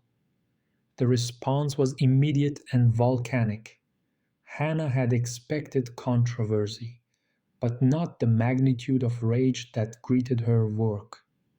She was accused of blaming the victims, of minimizing Nazi evil, of betraying the Jewish people. Friends stopped speaking to her. Organizations denounced her. The controversy consumed her life for months, isolating her in ways even exile had not managed. But she had written what she had seen, what she had understood, from watching a man who represented not the depths of human wickedness, but the shallows of human thoughtlessness. She had written truth as she perceived it, and if that truth was unwelcome, If it disturbed comfortable certainties about good and evil, then so be it. Her responsibility was to think clearly and report honestly, not to provide consolation or confirm existing beliefs. Sitting in her New York apartment months after the trial, reading the attacks on her work, Hannah felt the loneliness of intellectual independence with particular acuteness. She had sacrificed friendships, reputation, and a sense of belonging, all for the sake of saying what she believed needed to be said. Was it worth it? She was not certain. But she also knew she could not have done otherwise, could not have compromised her judgment to maintain social acceptance. That would have been its own form of thoughtlessness, its own failure to think. The man in the glass booth had taught her something she would spend the rest of her life elaborating. Evil was not always radical. Sometimes it was banal, ordinary, the product not of malice but of thoughtlessness, not of hatred but of careerism, not of wickedness but of simply following orders without asking whether the orders deserve to be followed. And this meant that the defense against evil was not just laws or institutions, important as those were, but something more fundamental: the cultivation of thinking itself, the practice of stopping to ask whether what you are doing makes sense, whether the system you serve deserves your service, whether obedience is a virtue or an evasion. This was Hannah Arendt's gift from Jerusalem, purchased at enormous cost, resisted by almost everyone who heard it, but true nonetheless, true in a way that would slowly be recognized as the decades passed. People began to understand that she had seen something in that courtroom that others had missed, something about how ordinary people become instruments of extraordinary evil, something about the terrifying proximity between the banal and the monstrous, something about our responsibility to think, always to think, because thoughtlessness itself could become criminal when the stakes were high enough. The night deepened outside her window. The city noise faded to its late hour hum. Hannah sat with her thoughts, with the knowledge that she had done what she believed was right, and that it had cost her dearly, and that she would do it again, because this was who she was. This was her gift and her burden, to think clearly about things others preferred not to think about at all, to speak truths that made people uncomfortable, to insist that understanding evil meant looking at it directly, in all its banal ordinariness, without the comforting distance that monsters provide. The man in the glass booth was gone, executed in Israel, his ashes scattered at sea, but what he represented remained: the eternal possibility that ordinary people would stop thinking and start simply obeying, that bureaucracies would value efficiency over ethics, that humans would become cogs in machines they never questioned. Against this possibility, Hannah offered only thought itself, the practice of thinking, the refusal to accept what you are told without examining it, the insistence on judgment even when judgment was difficult and unpopular. It was a small weapon against a significant danger, but it was the only weapon she had, the only one she trusted, the only defense that seemed adequate to the challenge of remaining human in systems designed to make humans into functions. And so she would continue to think, to write, to teach, until her own death a decade ahead, still insisting that thinking mattered, that it made a difference, that the banality of evil could only be resisted by people who refused to be banal themselves, who maintained their capacity for judgment even when all pressures pushed toward thoughtless obedience. The letters began arriving within days of the first article's publication in the New Yorker. Some were thoughtful disagreements, carefully argued critiques of her interpretation, but many were simply rage distilled into words that were meant to wound. She was called a traitor, a self hating Jew, someone who had sided with the murderers against the murdered. The accusations cut deeply, not because Hannah doubted her own judgment, but because they came from people whose opinions she had once valued, whose respect she had believed she possessed, whose friendship she had considered unbreakable. Gershom Scholem, the great scholar of Jewish mysticism, someone Hannah had known for decades, wrote her a letter that began with formal courtesy and ended with devastating judgment. He accused her of lacking Ahabath Israel, love of the Jewish people. He suggested that her intellectual arrogance had blinded her to the suffering of her own community, that her desire to appear even handed had led her to blame victims for their own destruction. The letter was published in journals where everyone could read it, turning their private disagreement into a spectacle of communal judgment. Hannah responded in kind, her letter to Sholem equally public, equally uncompromising. She wrote that she had never loved anyone but her friends, that love of abstract collectives was not a virtue but a dangerous sentimentality. She insisted that thinking meant maintaining distance from collective passions, that truth required independence from tribal loyalty. She would not apologize for saying what she had seen, for drawing conclusions that followed from evidence rather than from what people wished to hear. The exchange ended their friendship, decades of mutual respect collapsing into permanent estrangement. This pattern repeated itself across her social and intellectual world. Friends stopped calling, invitations ceased. At gatherings of Jewish intellectuals in New York, people who had once greeted her warmly now turned away, making their disapproval visible through deliberate coldness.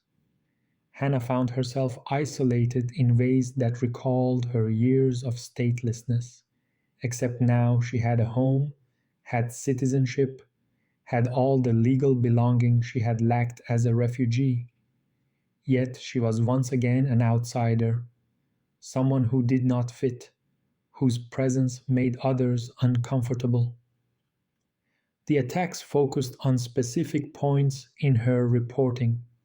She had noted that the Judenräte, the Jewish councils established by the Nazis, had cooperated in organizing deportations, had drawn up lists, and had helped maintain order during roundups.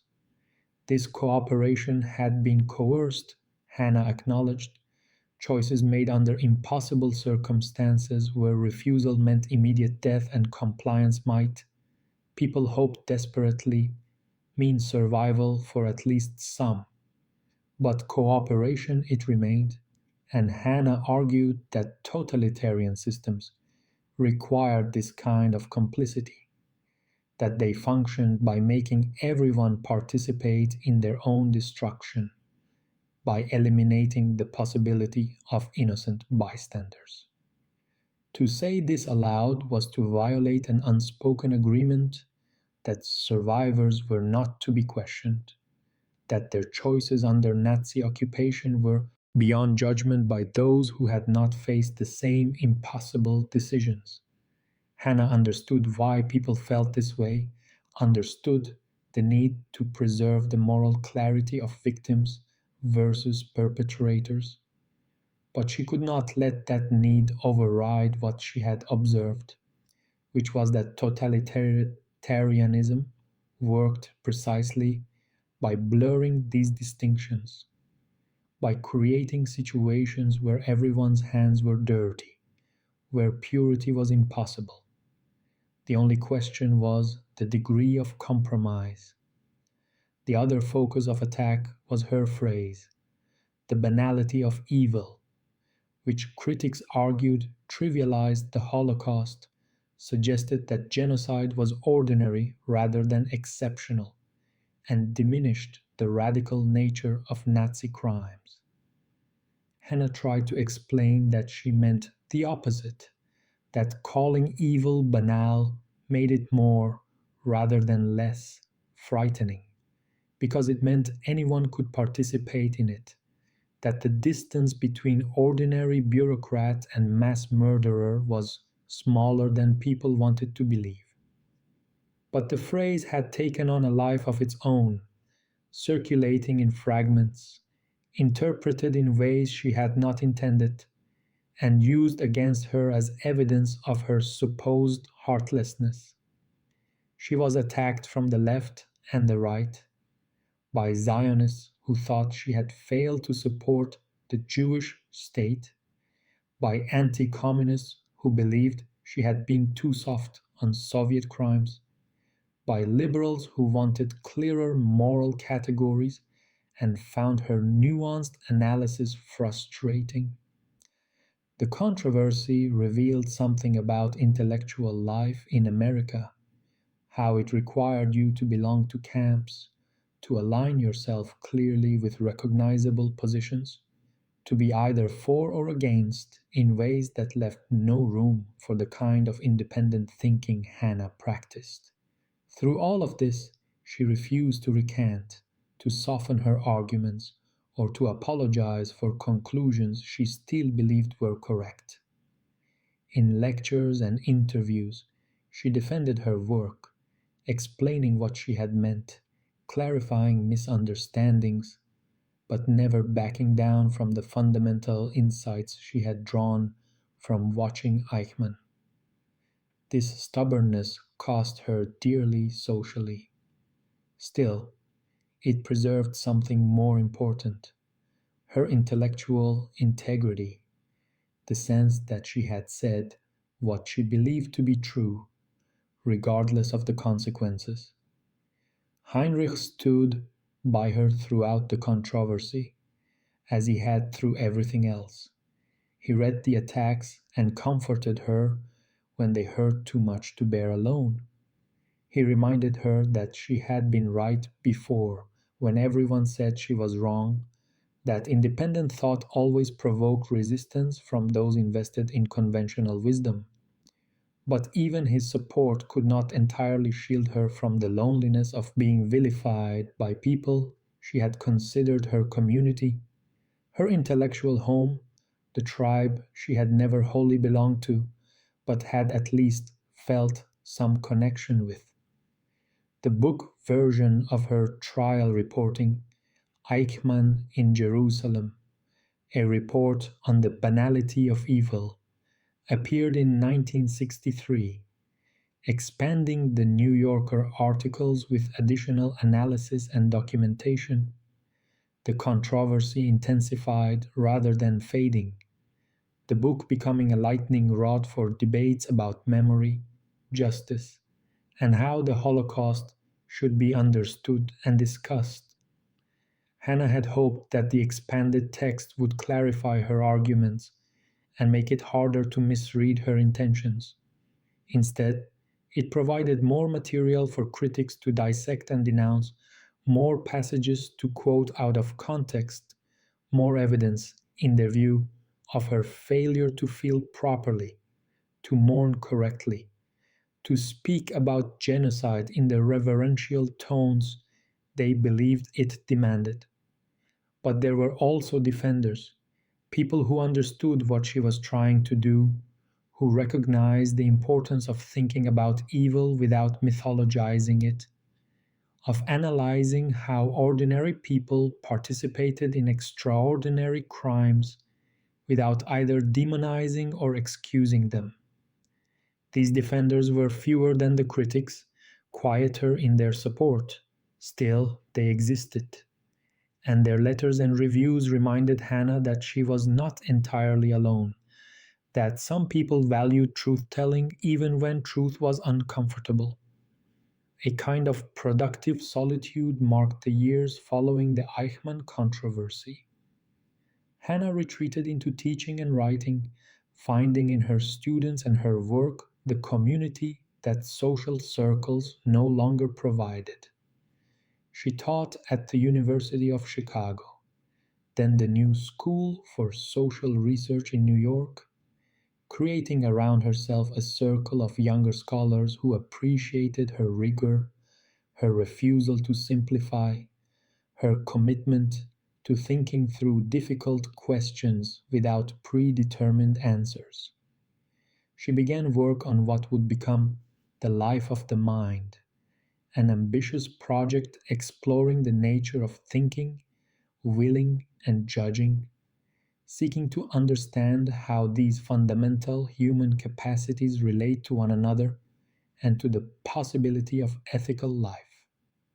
The project was deeply connected to what she had learned from Eichmann, the recognition that thoughtlessness could enable evil, that the failure to think was itself a kind of crime when it meant abdicating responsibility for your actions. The writing went slowly, the questions proving more complex than she had anticipated. What were you thinking exactly? How did it differ from cognition, from calculating, from processing information?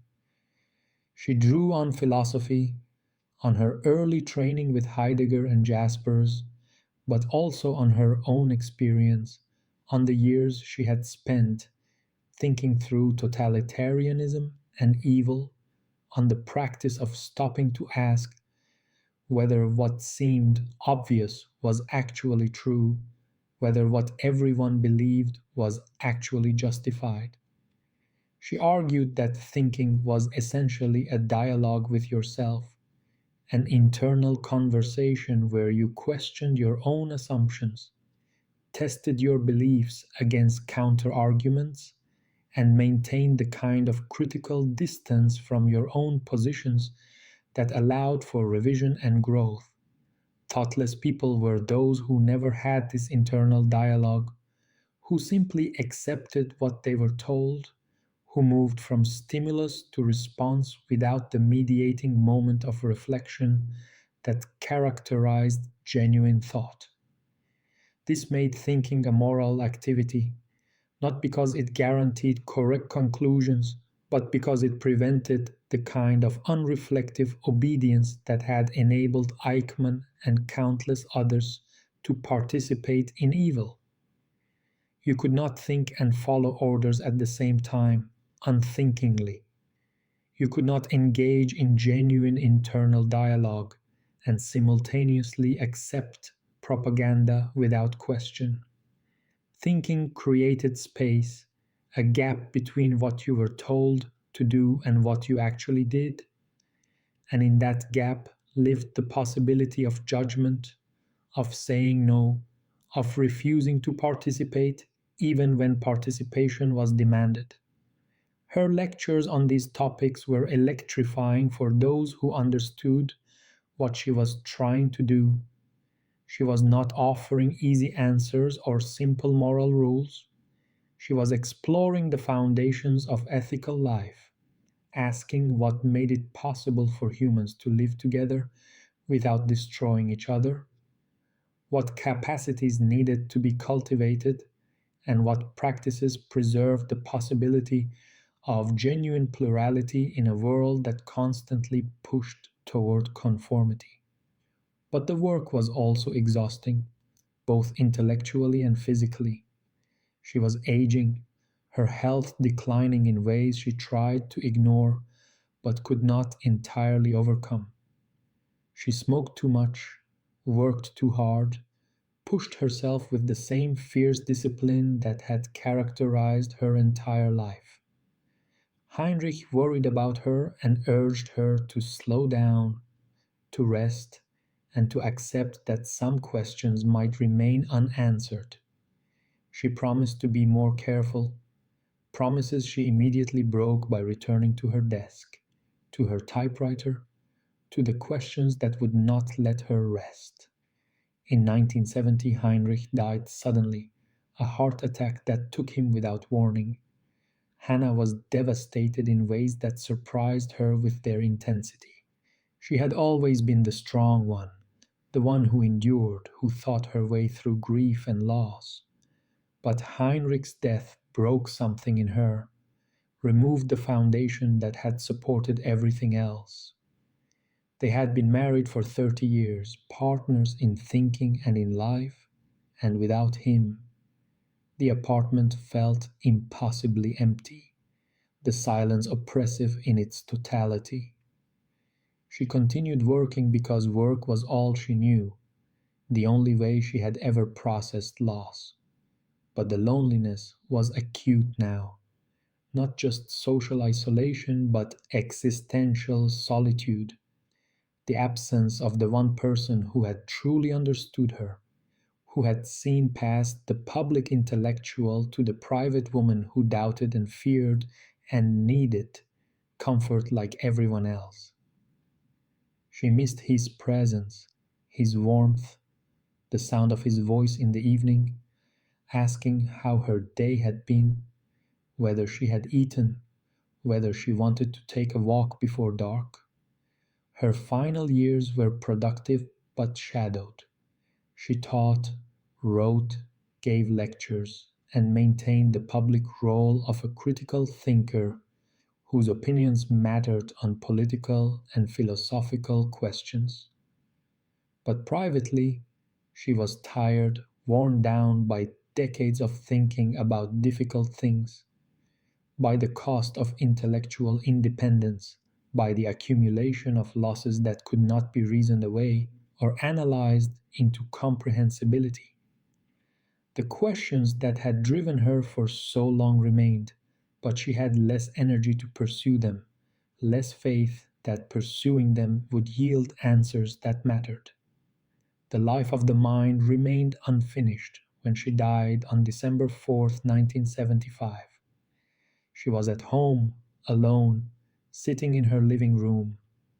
A cigarette still burned in the ashtray beside her chair, smoke curling upward into the air that had gone still. She was 69 years old. The heart that had survived exile and loss, and decades of reflecting on humanity's darkest moments simply stopped, offering her the one escape from questions that thought could not provide. Friends found her the next day and began organizing her papers, preparing her final manuscript for publication, and ensuring that her incomplete work would reach readers even without her presence to defend or explain it. The third volume, on judging, existed only as notes and lecture fragments, promising insights that would never be fully developed, questions raised but not answered, a fitting monument to someone who had always valued the asking more than the answering. Her death was noted in newspapers, in academic journals, and in the communities of scholars and students who had learned from her work. The obituaries acknowledged her importance, her contributions to political theory, and her controversial analysis of totalitarianism and evil. Some mentioned the Eichmann controversy, noting that she had never backed down from positions that had cost her dearly in terms of friendships and reputation. She was remembered as brilliant, brutal, uncompromising, someone who had thought more clearly about the 20th century's horrors. than almost anyone else of her generation. But perhaps the most fitting tribute came from her students, the ones who had sat in her classes and learned not just her ideas, but her method, the practice of thinking independently, of questioning assumptions, of refusing to accept easy answers when complex ones were required. They carried forward her insistence that thinking mattered, that it was not a luxury but a necessity, that the cultivation of judgment was the only defense against the forces that would reduce humans to functions, to numbers, to instruments of purposes they had no part in choosing. What Hannah Arendt left behind was not a system, not a doctrine that could be learned and applied mechanically, but a way of approaching the world, a commitment to thinking that recognized its difficulty and its necessity in equal measure. She had shown that evil did not require monsters. Ordinary people could commit extraordinary crimes when they stopped thinking and simply obeyed. And in showing this, she had placed an enormous responsibility on everyone who understood her argument, the responsibility to believe, always to think, to maintain the internal dialogue that prevented thoughtlessness from becoming criminal. This was her gift and her warning. The gift was the recognition that we are capable of more than we usually demand of ourselves, that thinking is available to anyone willing to practice it, that judgment can be cultivated through honest examination of our own assumptions and beliefs. The warning was that this capacity is fragile, that it atrophies when not used, that systems, institutions, and social pressures constantly push us toward thoughtlessness, toward accepting what we are told, toward going along with what everyone else is doing without asking whether what everyone else is doing is right. She had lived this tension herself, paying the price for thinking independently, losing friendships, community, and belonging because she could not make herself stop asking questions others preferred to leave unasked. Whether that price was worth paying, she had never fully resolved. But she had paid it consistently throughout her life, and in paying it, she had created something valuable, a body of work that would continue to provoke and challenge long after her death, that would force readers to confront uncomfortable questions about complicity and responsibility and the ordinary face of evil. And now, as we reach the end of this journey through her life and thought, we are left with those same questions. What would we have done in her place? Would we have had the courage to say what we saw, even when it contradicted what everyone wanted to hear? Would we have maintained our capacity for independent thought, even when that independence cost us everything we had built? Would we have recognized the banality of evil when we encountered it? Or would we have preferred the comfort of believing that only monsters do monstrous things, that ordinary people like us are incapable of participating in systematic wrong? These questions have no easy answers, which is precisely why Hannah Arendt asked them, why she spent her life exploring them, and why her work continues to matter decades after her death. Because the conditions that made totalitarianism possible have not disappeared. Because bureaucracies still value efficiency over ethics. Because people still want to belong, to fit in, to do their jobs without asking whether their jobs are worth doing. Because thoughtlessness remains the great temptation, the easy path that leads through small compromises to complicity in things we would have said, in the abstract, we could never support. Against this temptation, Hannah offered only thinking itself, the practice of stopping to ask whether what you are doing makes sense, whether the system you serve deserves your service, and whether obedience is a virtue or an evasion of responsibility. It is a small weapon against a significant danger, but it is the only weapon we have, the only defense that respects our capacity for judgment while acknowledging how easily that capacity can be surrendered. So rest now, carrying these questions gently into sleep. Let them settle without demanding immediate answers. Hannah Arendt spent a lifetime asking them and never found a final resolution, only a more profound understanding and clearer sight into the human capacity for both greatness and catastrophe. Tomorrow, you will wake and face your own choices, your own pressures to conform, your own opportunities to think or to obey simply. And in those moments, perhaps you will remember the woman who sat in a Jerusalem courtroom and saw something others missed, who dared to say it even when saying it cost her nearly everything, who believed that thinking mattered enough to sacrifice comfort, belonging, and peace. She is gone now, her questions left for us to carry forward, her example of intellectual courage available to anyone willing to follow it. The night deepens and her story ends, but the work she began continues, must continue, because the dangers she identified have not disappeared. The only defense against them is the one she practiced: thinking, always thinking, refusing to stop asking whether what we are told is true, whether what we are doing is right, whether we are remaining human or allowing ourselves to become something less, something merely functional, something banal in our thoughtlessness and therefore capable of evil we would never have imagined ourselves able to commit.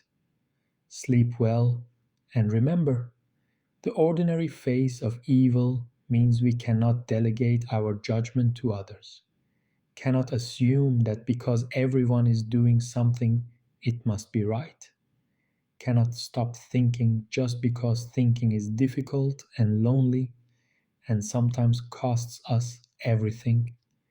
This is Hannah Arendt's legacy, uncomfortable and necessary, a gift from someone who looked at darkness clearly and came back with maps for the rest of us, showing us where the dangers lie and how we might, if we are willing to think, if we refuse to surrender our judgment, navigate through them without losing our humanity.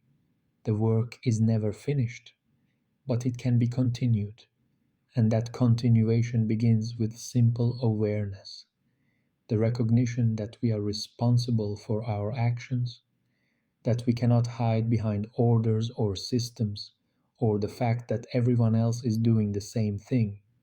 We are responsible, we must think, we must judge, and we must be willing to stand alone when standing alone is what thinking requires of us. This is what she learned, this is what she taught, this is what remains. Rest now, tomorrow we think. If these are reflections on thinking, judgment, and the ordinary face of evil have given you something to carry forward, consider sharing this space with others who seek to understand not just history, but their own responsibility within it. And tell us in the quiet of the comments which other thinkers, which other difficult questions you would like us to explore together in the nights ahead.